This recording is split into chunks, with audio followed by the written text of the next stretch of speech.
Down, down, Goblin Town. We've already been in Goblin Town. Caught again. Look at Bilbo's getting tired of this bullshit already. I'll have to do the rescuing.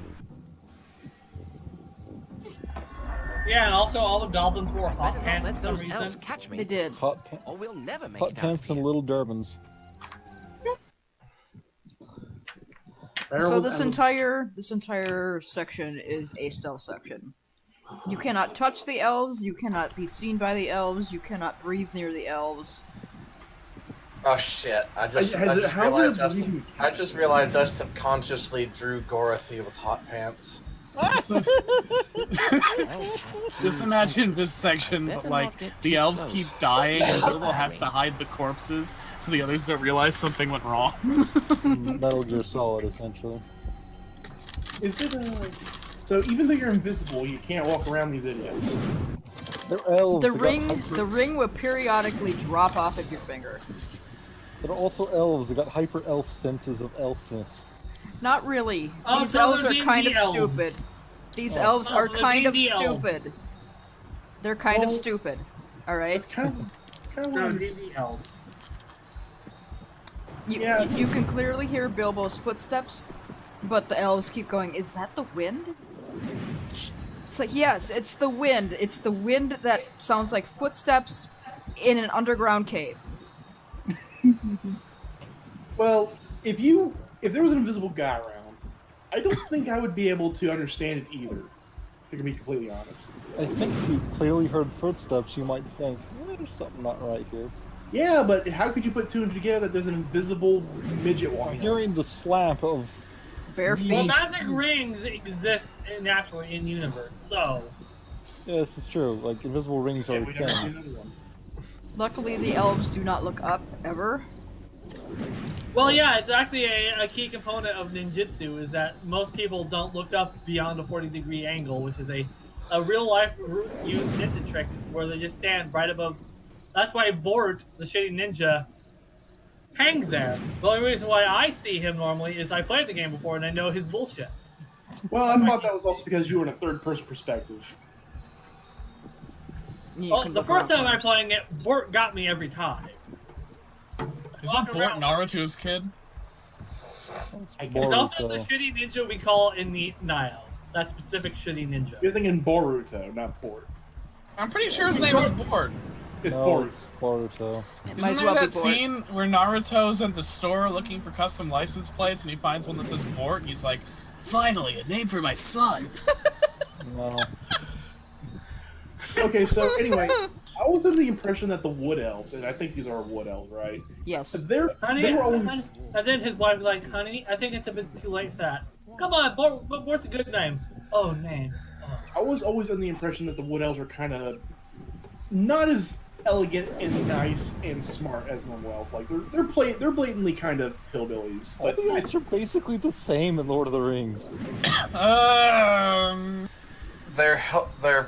They're douchebags, but the dwarves also refuse to explain what they're doing in their woods. Yeah, they essentially trespass on their own land and then won't Ak say why is they kind do. of right. The wood elves are viewed as more rustic than elves like there are three main clans of elves. The Wood Elves just don't care, is the thing. They really don't give a fuck. They're in their woods having parties every other Saturday, getting drunk off their ass. Something. Like Galadriel's like Vanuldur, right? They're like sort of the elves who are a bit more into foraging shit. Mm-hmm. Am I remembering right? Yes. And then there's the real fancy elves. Which is like Elrond, right? Yeah. Like, Galadriel technically isn't like a standard elf either. She's more of a goddess, isn't she? No. Galadriel is, a Mire. No, she was one of the first clan of elves, you know? And she's the most, like, the oldest one that is still in Middle-earth at the time of the books. But the reason that she's the oldest one in Middle-earth at the time of the books was because that her specific clan was banished to Middle-earth until they cleaned up their shit, which was Sauron.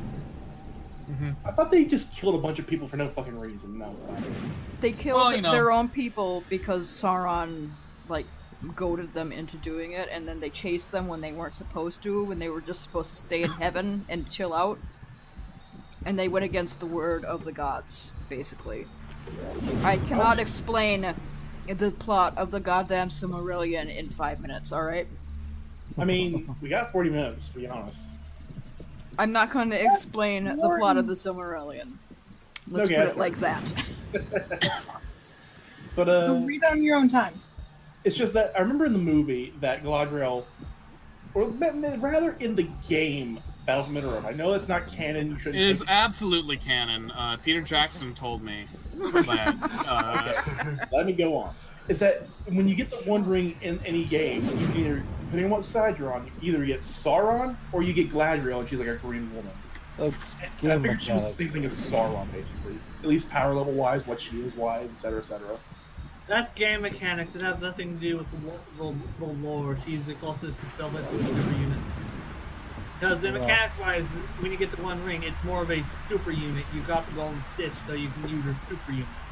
I mean, okay, so like, if we're going Judeo-Christian with it, if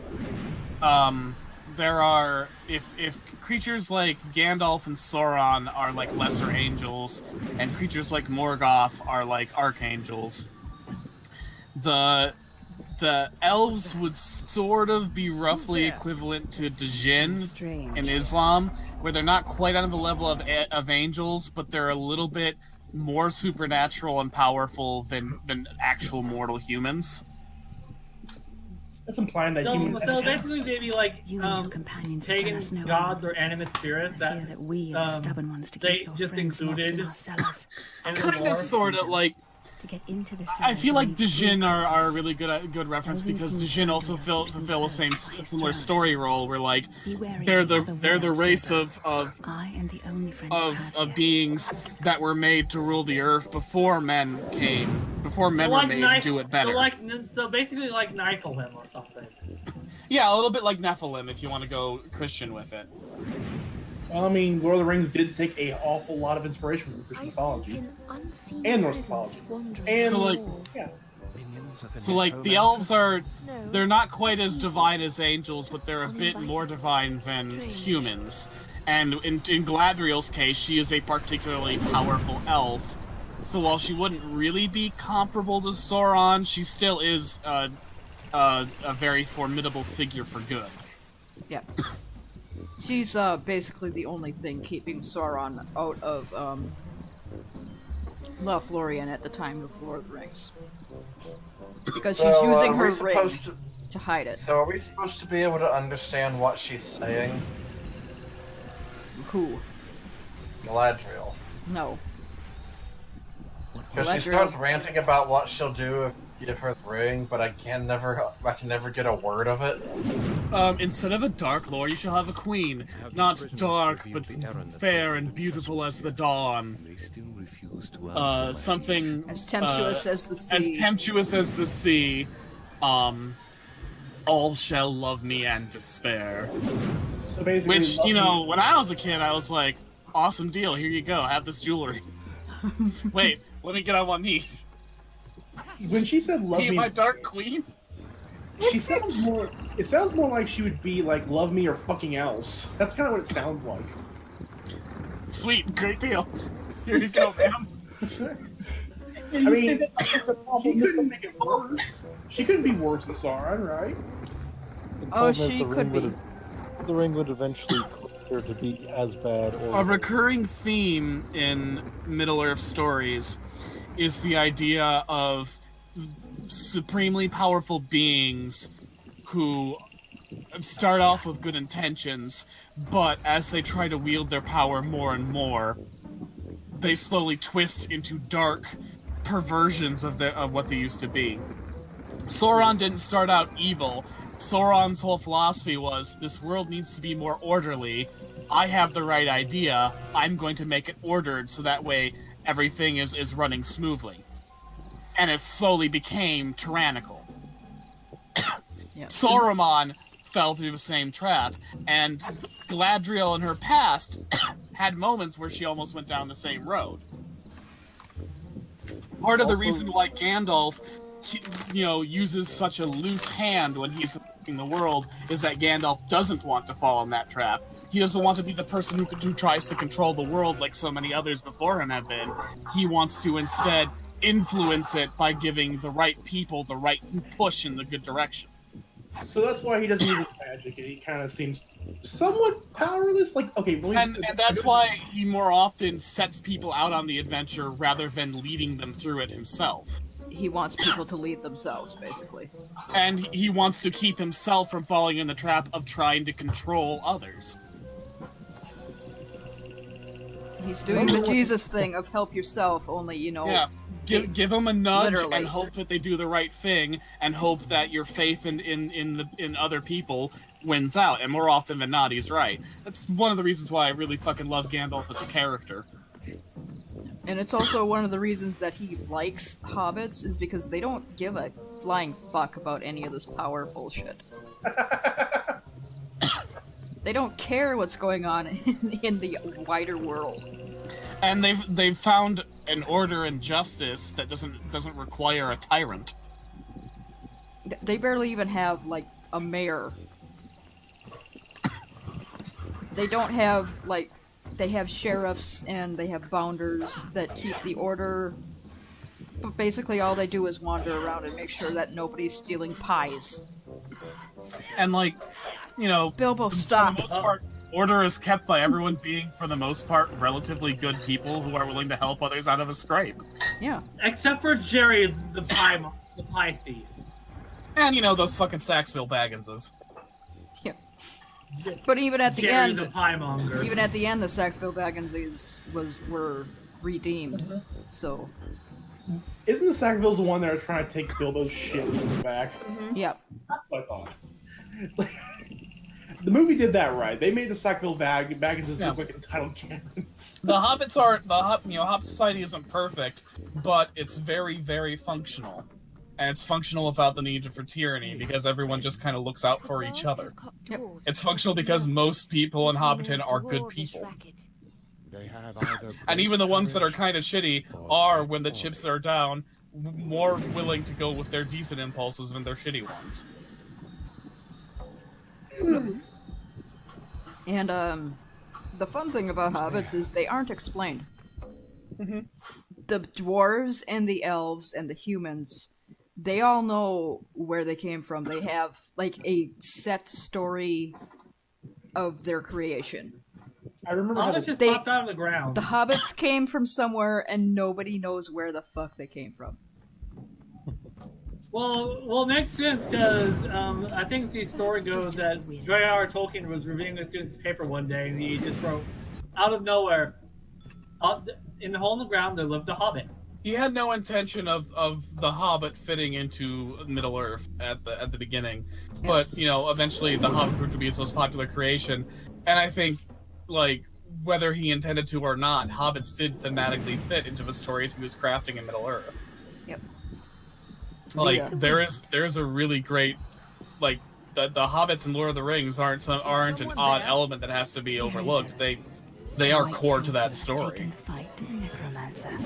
Yeah, I don't think it would be the same story without Frodo and Sam and Pippin and Merry. There's something strange here. Pippin and Merry are kind of assholes. Don't they steal, like, garden vegetables, basically? No.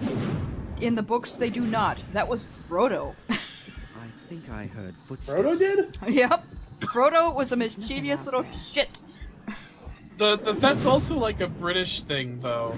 Like, I was watching Good Omens yesterday with my mom, and, like, there's a scene in Good Omens where one of the main kids steals an apple from his neighbor's garden, and it's like, that's just like a British thing. You just steal food from your uptight neighbors. Sometimes your uptight neighbor needs you to steal his apples. I thought I'd never see you again. But yeah, Right. So Peter Jackson just threw that in there then. Yeah, if Pippin and Merry ever did do that when they raided Farmer Maggot's fields, it was because Frodo taught them how. Okay, so they are doing It's not Peter Jackson added that in, it's that it was in the original novels. And Yeah. it was Frodo who did it. It was just Frodo who did it, because Frodo was a mischievous little fuck.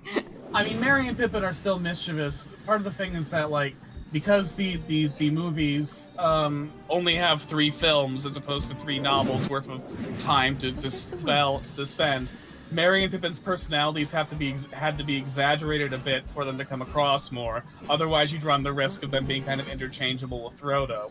So, in the book, while all of them are mischievous, in the films, just Merry and Pippin have that mischievous edge to make them more distinct from Frodo and Sam, given the short amount of time. Yep. It's a limitation of adaptation.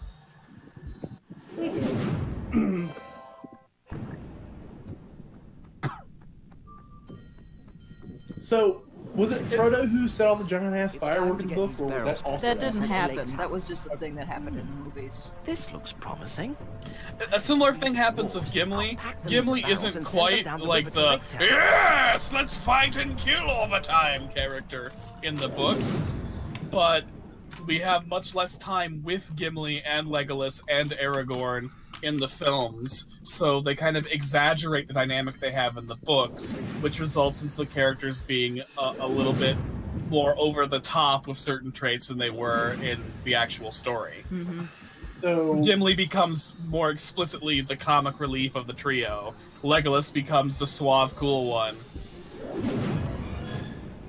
So would you say that Peter Jackson actually made something slightly better? Strange. I wouldn't say it's better. I would say he made changes that made sense for film. Okay. There's nothing out. Like, Yeah, it's a adaptation thing where he made a lot of changes in the Lord of the Rings that worked better in film than doing strictly what was in the novels would have worked. I recently had a full-length roleplay session with a friend who had a character who was an orc who was raised Hobbit, and 99.9% of the whole sequence just porn, and I feel like that's appropriate. That's appropriate. Well, I suppose we have no choice. You'll need to put Galleon the butler to sleep before you get into the barrels. Hey, Leona! It's all right. She's good. You must make Galleon drowsy by putting 3 Yep, kinds she's of helping herbs in again. his drink. One Oh, hi, is in Jennifer a Hale. nook behind the throne room. Another is in a small clearing in the courtyard. The third Also, is we're in gonna an drug old the cave butler. in the courtyard. Beware. Because why not? The caves were once home to spiders. In the books, Hey, the fuck 'em. butler and the captain of the guard just like got crunk in the basement basically, And don't worry about Galleon. and passed The herbs out, won't and then harm him. Bilbo snuck the dwarves by him while they were sleeping. But here we're just gonna fucking drug them. If the butler didn't want to get drugged, he shouldn't have buttled. That's what you get for buttling. This Bilbo's kind of an asshole then. In the book, he was nice enough to return the keys, like, I don't want to get in trouble. well, Now, this this one, one embezzling, then we'd have to hang you. Also hyperspeed because you've seen this fucking courtyard before. Did Did I not stop the fucking speed up when I was supposed to? The preview audiences, they didn't like the idea of going through the entire courtyard again. But I really wanted to eat up that time because the studio was asking for 30 more Hobbit movies. So I figured if I put it on fast forward, it'd be a nice middle ground. It's fine. Still eat up the time. You've seen too many fucking. You've seen so many goddamn spider fights. You didn't need to see that anymore. This needs So- Sonic music. I was actually doing Benny Hill, but okay. But I was thinking, does that mean that Peter Jackson is a fuckboy? Because if it wasn't his decision, then he just kind of whored out and did whatever the studio said and made it work. I would say that Peter Jackson was definitely whoring himself out making the Hobbit movies. He needed money. I mean, that's a So fair. Peter Jackson became like the Pixar troll. It was very clearly a case of, well, I've been trying to have an independent career, but nobody saw the lovely bones, so guess I'll make more Hobbit movies so I can put my kids through college. At least that's fair. At least he didn't say, "Hey, I can make this better because I think I can do it." It's, I have no choice, pretty much. He could have Well, let maybe a better he had direct. choice. He could have let a different director take it. But he did. And he initially wanted to, but then the studio fired Guillermo del Toro. Because they sucked. And because Guillermo del Toro wasn't making Lord of the Rings 2 Electric Boogaloo, let's get more money. He was making The Hobbit, and they didn't like that. And so they fired Guillermo del Toro, and they were like, Peter Jackson, how'd the Lovely Bones do? Want some money, Peter Jackson? How's that Lovely Bones doing? Shut up. Shut up. And Peter Jackson was like, alright. Hey Peter, we're gonna make 3 Hobbit movies now instead of 2. Oh god. That's right, Peter. No. Bend over and make those Hobbit movies. I imagine we're like this. We just need you to make 2 movies. 2 movies. Why 2? Like, just 2, and that's all you gotta do. And then halfway through the second one, he's like, hey, Peter. 2 is too many Hobbit movies. You only need the 1. Well, actually, about that. We need 3 now. Oh god. Be free. Like, I feel like they just pulled that rug out from beneath him. Because, if he didn't necessarily want to do this, I'm confident that he was okay with 2, and then it's like, hey, we need a 3rd one, and he probably had a shit. The best thing was that, like, the switch to doing 3 instead of 2 was so sudden that the Lego sets actually had a set for the Mirkwood sequence, which was obviously where the first movie was supposed to leave off. But instead, they added more shit and pushed the Mirkwood sequence to later, which is why Bilbo has the moment where the dwarves decide they're okay with him now before he gets to the fucking spiders, and it makes the spider sequence have no fucking purpose anymore in the narrative. It's such a clusterfuck. It's so bad. I wish Bilbo actually did fight the spiders like he did Mr. Baggins, you will never cease. because that's when he was a badass. He was actually a badass fighting these, I don't know, direwolf-sized fuck-off He's in the spiders. deep cellar. Yeah, There's it's only one almost way like into that's the what deep he did in the cellars. book. Through the dark Yeah. water caverns. It's almost then- like he was Seen competent Ray. and stuff. And the protagonist of the story, that they were telling instead of I don't like Thorin. sending you down there. Fucking turning Bilbo into a C-3PO in his own goddamn movie. Shouldn't take too There's long. only one thing I really like about Thorin, and that's when he kind of devolved with greed. Like, I like that, but that doesn't save the movies. I thought it was kind of over the top how they made him do it. How instead of being greedy, he suddenly became, like, insane, like he had the One Ring. Yeah, the Arkenstone was not the One Ring. That big needless sequence of him, like, falling into a pool of melted gold, and it's just like... Oh. Padding. That's horrible. Has anyone ever had steak and kidney pie? No. I haven't even had kidneys. How do you process the alcohol? As a general rule, I try to only eat muscle tissue when I'm eating the meat of an animal. Yeah, like organ meats, you gotta have to have a taste for that sort of thing. Like my grandfather, he ate organ meats, but he grew up in a time. Yeah. I mean, I eat hot dogs, and they're just made out of bits. You Yeah, never know what organ those meats bits are are. kind of But... hard to get in this country because who the hell hunts pianos anymore? Wow. That was the worst joke I've ever heard, but it was... That one hurt on the way out. The hell? It's hard to What get did I organ come back meats to? because who the hell hunts pianos anymore? To be fair, he's not Just wrong. in case you didn't hear the horrible thing in the first place. Where do you even see an organ anymore? That's the funny part, is that he's not wrong when you ever see organs anymore. You go to church. No, you go to Oregon. Oh, That was even worse. God. This fruit is so low. Oh, a special rung of hell for you, Kay. Right where the get organs organized. are. You just gotta get organized, that's all. Fuck. God damn it. This is like easy as cat puns are. Is VV in here? Jesus Christ.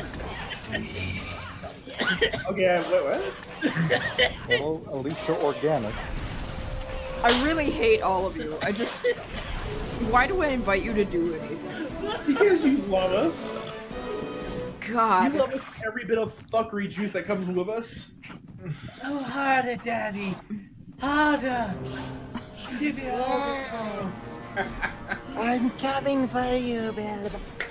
Oh, God damn it. See, now we have serious discussion of Lord of the Rings bookcased by this.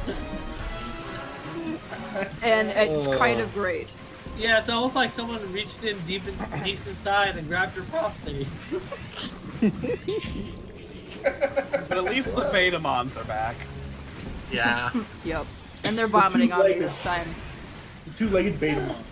These ones can poison me if they vomit on me enough. So, Peter Jackson, how the hell did you get Digimon in Lord of the Rings? What is your Tolkien implication? When you think about it, Digimon's really the truest adaptation of the Silmarillion we have, so... Because I was gonna say... the Dark Masters are clearly a stand-in for Morgoth, I guess.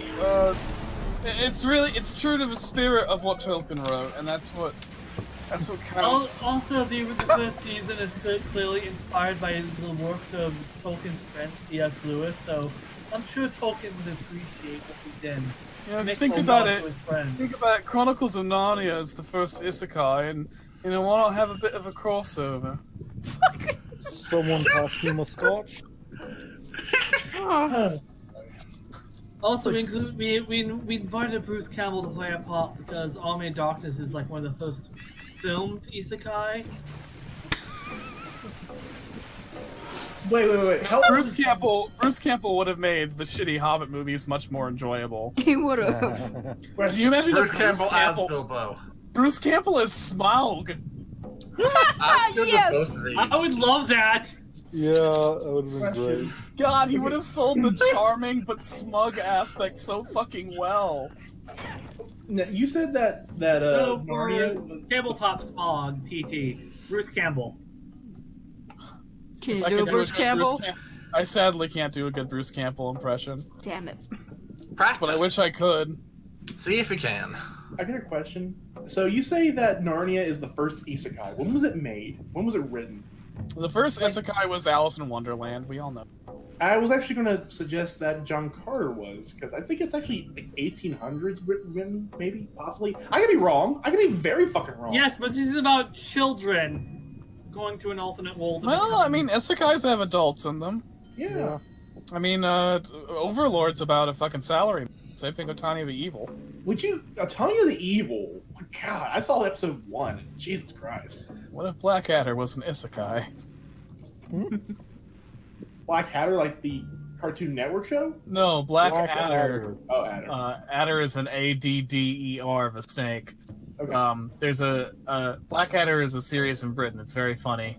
The fourth series of Blackadder, called Blackadder Goes Forth, is about the titular character trying to survive World War I.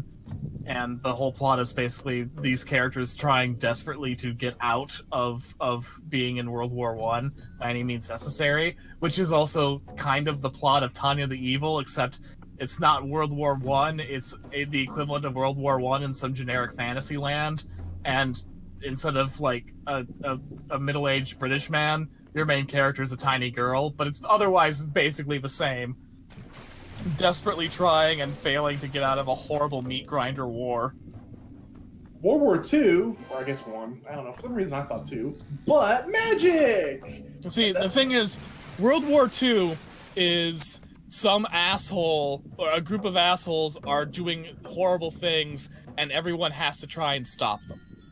Whereas World War I is, this is hell, they can stop. World War I is a bunch of dumbass countries did something really stupid and got in a big fight that they shouldn't have been in, and all the people in those countries had no idea why the fuck they were fighting, but they were dying in droves because new technology was coming out that no one was prepared for, that made killing way more efficient, and it was just a fucking meat grinder. There were no good guys or bad guys. There was like a disproportionate amount of women to men in France because all the men died in World War I. Like, World War II is horrible, but at least you can say it's the fucking Nazis' fault. You know, Like, at there least was you a can 60 say it to was 40 the fucking fascists. Whereas World War I, that was a bunch of countries who should have been like, you know, there's got to be a better solution to this problem than us just murdering our men in droves. And then saying, but let's not look for it. Let's just send our men off to the fucking trenches to die in droves anyway.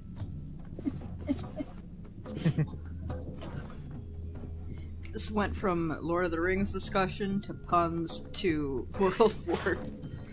World War I is, you know, oddly, it's very important to The Hobbit because the pacifist streak and the whole idea of war as in and of itself being a horrible thing that has to be avoided at all costs, like that's intrinsic to The Hobbit and Lord of the Rings, and it comes from Tolkien's experiences as a soldier in World War I.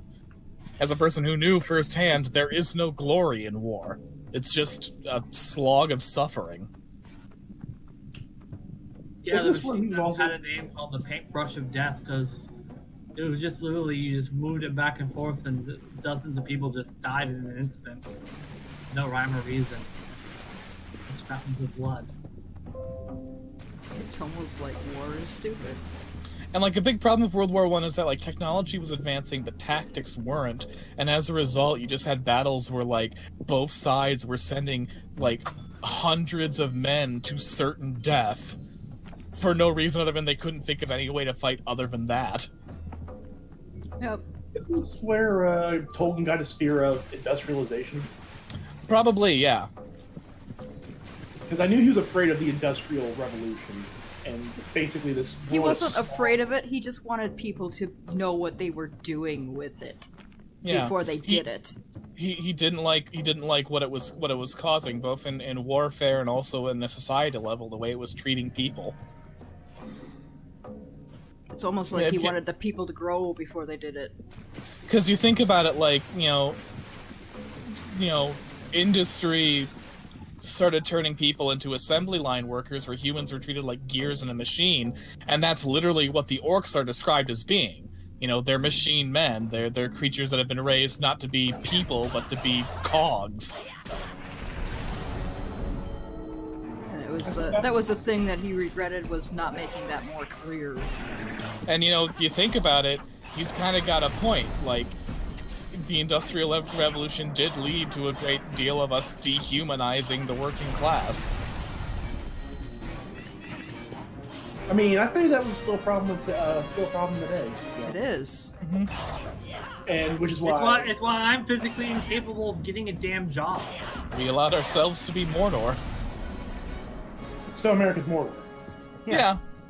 I mean, we do got... They are trying to prevent people from walking into... Modern society. JC! Modern society. Jesus fucking Christ. That was good.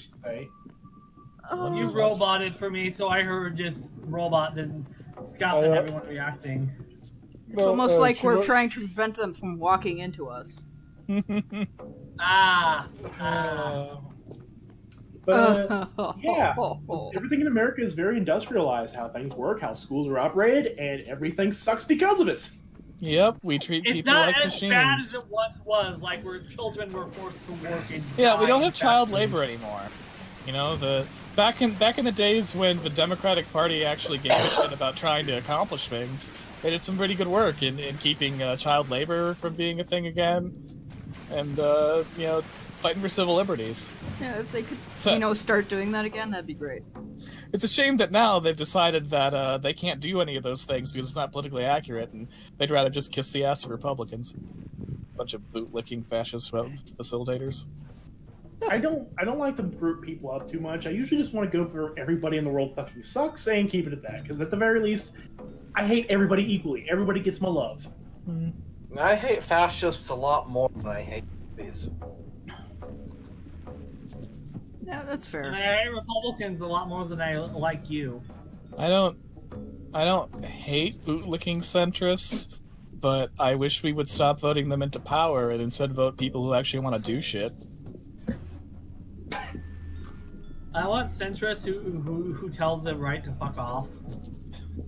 You know what? People who tell both sides to fuck off. Their own thing. I don't care about the sides. I just want people who fight for human rights again. Exactly. As opposed to the ones who fight to take away human rights, and the ones who say, well, listen, I could try to stop those guys, but that's career suicide. We better just give them what they want. But I don't want what they want, just so you know. I just think that politically, I can't do anything to stop them, so I should just work with them. Yeah. I used to like this channel, but now it went all political. That's what Bilbo is saying. Although, legitimately, when are we supposed to vote again? I gotta make sure I vote against a certain somebody this time. Not Republicans. I'll vote If you want Trump and everything he stands for out of office, vote Democrat. Okay, just go Democrat. I'll say the same thing I said when I was 5 years old. When there's someone worth voting for, I'll vote. This day, that has not happened. I mean, in general, I didn't vote for anybody. Bernie.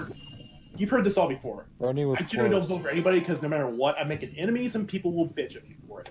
That was basically it. But now there's a reason for me to say I don't want this one person anymore. There's only one person to vote for.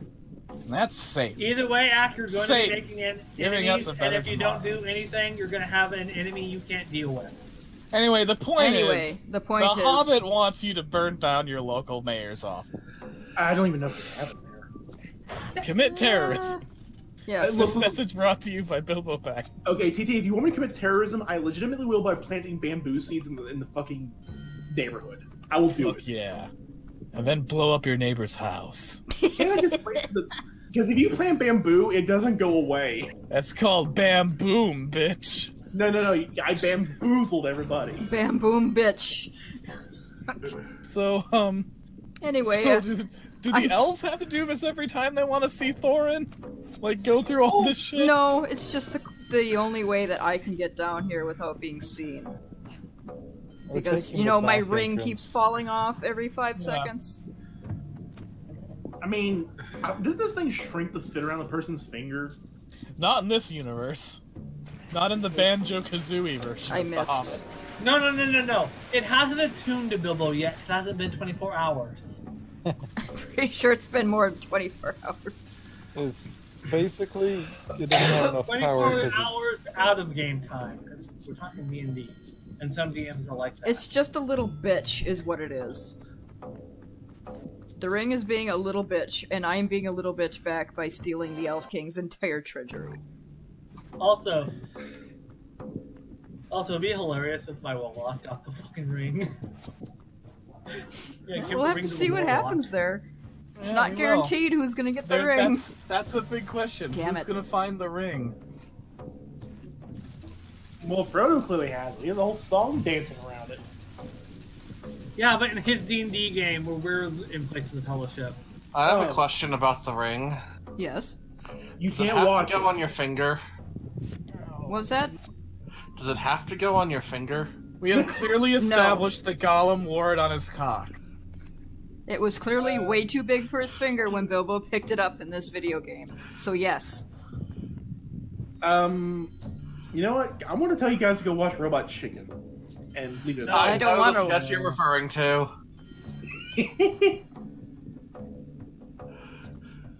I'd rather castrate myself than watch Seth MacFarlane. Oh. Jesus. I think That's Seth Green! That's Seth Green! That's green. I'm posting that here because that's a glorious pun. Also, this is a very complicated. You can only stop one Seth from making animated adult This comedies. is a great pun. I know! Wait, I thought the guy who did Family Guy, the guy who did Robot Chicken was the same guy. Nope, different guys. Oh my Two different fucking. Seths. Seth Green and Seth MacFarlane are different guys. But the thing is, Seth MacFarlane has contributed voices to Robot Chicken, and Seth That's what Green threw me likewise off. has contributed voices to Family Guy. It's a Seth for all. Now, sadly, Seth Rogen has not collaborated with us by making his own shitty adult comedy that's in a cartoon. Okay, so we have Seth MacFarlane. Did I get that right? Yes. Yep. We have Seth Green. Where's Yep. Sephiroth at? Sephiroth's Trying to animated... hump Cloud's leg. Sephiroth's animated adult comedy has not debuted yet. It's called Murder Babies, and it's an R-rated version of Muppet Babies. But this time They all murder and fuck.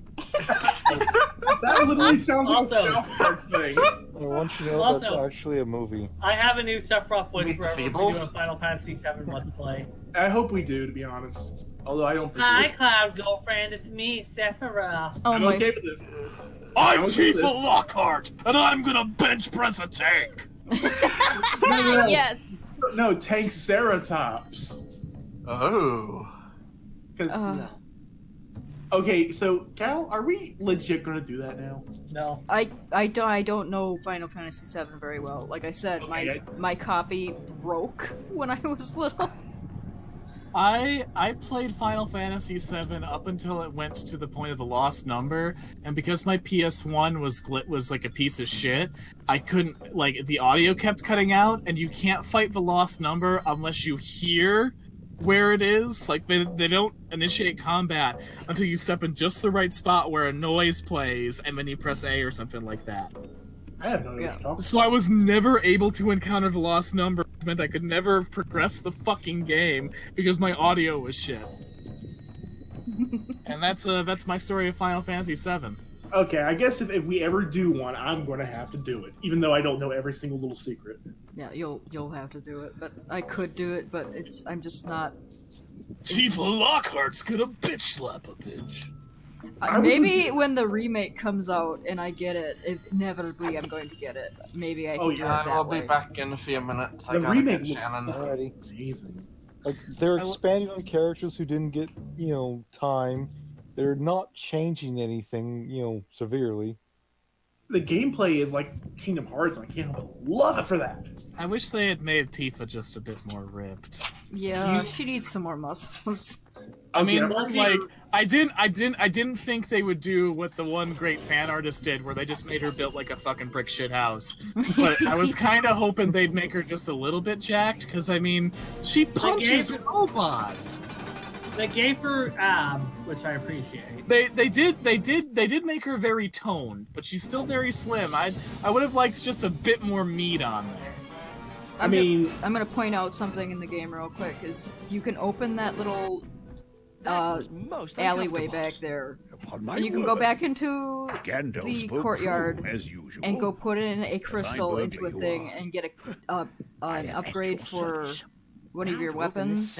I don't bother to do that because it's literally just sitting in the street in the next level if you don't get it here.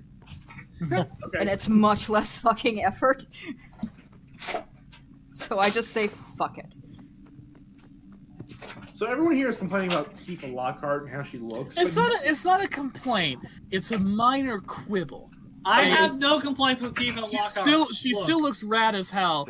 I just wish she was a little bit more That- muscular than that she you was. want. Yeah, She people has are- abs and thigh highs. I cannot complain. I'm not complaining either, but I'm surprised that nobody's complaining about the lack of bust size. We're not, because Tifa is not just a pair of boobs with the muscles on it. Yeah, Tifa's an awesome fucking character. She fist fights tanks, and she's an anarchist. I know. It's just a lot of people love how she looks. A lot. I was like, get the fuck in your barrels, you bastards. Listen, Also, Ak, you should know better than us giving a shit about boob height here. That's fair. do I like women with large chests? Yes. But I like women who fist fight robots and win way better. So do you like Yang from Ruby? Yeah, Yang is one of my favorite characters from Ruby. Oh, I love Yang. Who doesn't? Kind of wish all of my favorite characters from Ruby didn't get fucking shafted. But there we go. Hey, at least it's an interesting story, and everybody can actually, fucking die. I haven't tuned into the later seasons. I'm still a little salty about Pyrrha's death. I think a lot of people were. Why couldn't it have been Jean instead? He sucks. He gets better. No, he doesn't. Yes, he does. Sucks and I hate him. Yes, he does. You cuck. You're a cuck. You're the cuckette. Meant for this sort of travel. Ak, I'm drowning all my friends, by the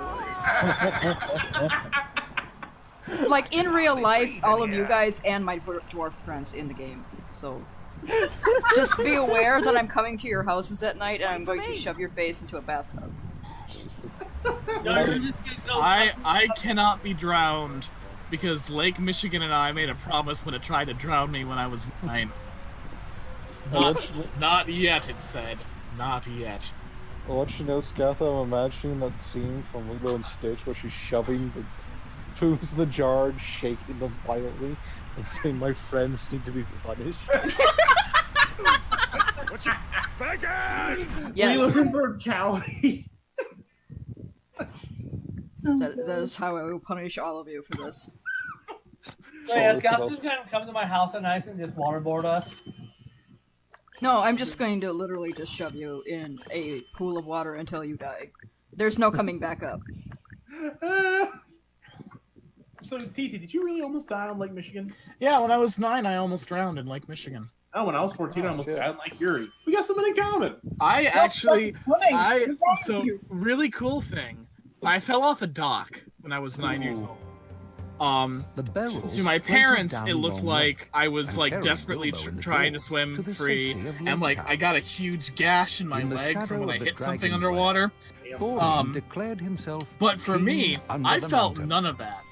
I was in like I didn't see like the rest of the world. I was in this black void, and there was in fact a light at the end of this sort of black blue tunnel.